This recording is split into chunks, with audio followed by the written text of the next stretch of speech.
Good morning. It's good to be with you this morning as we gather with a cup of coffee. This morning I'm drinking a little breakfast blend for those of you that are wondering.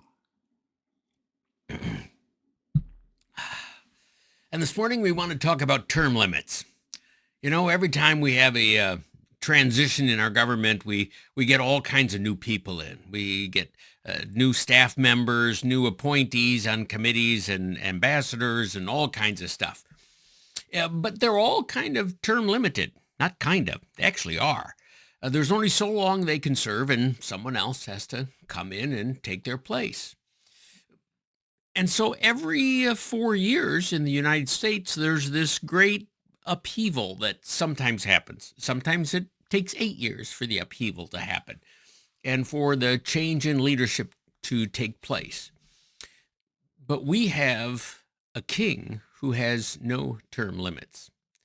In fact, the king that we serve reigns and rules forever on his throne. And he is a great king that serves forever.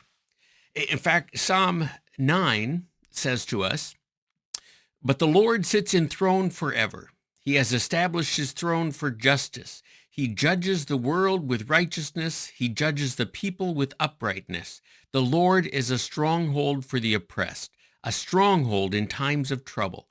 And those who know your name put their trust in you. For you, O Lord, have not forsaken those who seek you."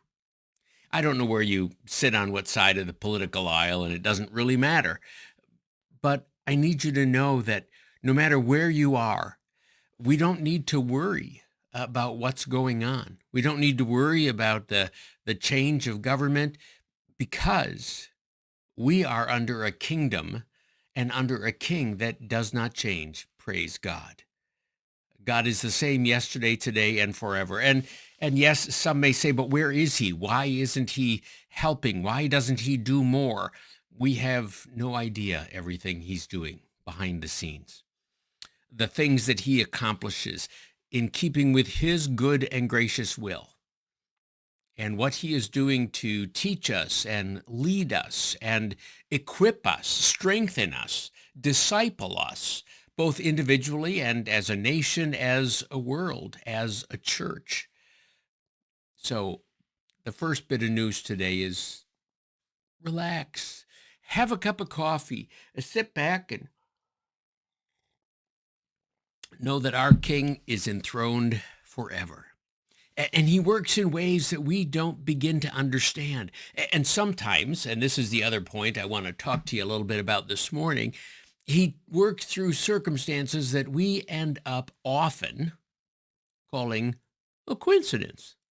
What a rare coincidence. Well, I'm here to tell you there is no such thing as a coincidence. I think that God, well, he orchestrates a lot of stuff, and we don't even see his hand at work. For example, in the last couple days, I have had several people come in and meet with me about various topics. And every time I've had someone in my office recently, our conversation has kind of strayed from whatever maybe the main purpose of the meeting was, into something that both of us kind of went, wow, who knew that we have this shared experience? Who knew that we are able to support and encourage one another in such a way? And both times it was because they came in for some other kind of support. You see, that's no coincidence. That's God at work. That's his people helping his people. That's the other part about this verse that we can rest in, that for those of us who know the Lord, he's our stronghold. He's a place that we can go. We can put our trust in him, for he will never forsake us.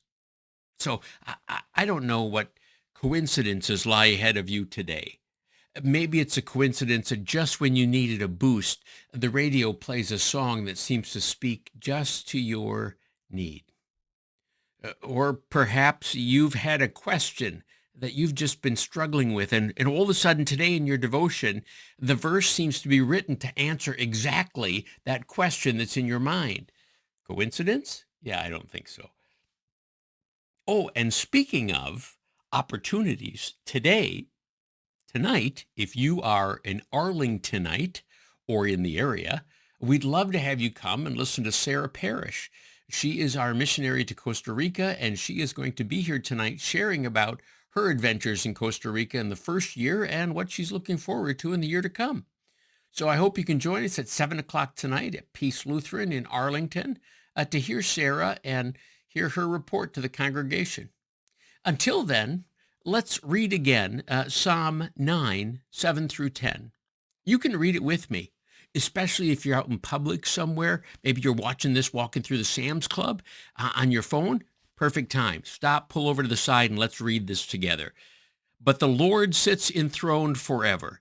He has established his throne for justice, and he judges the world with righteousness. He judges the peoples with uprightness.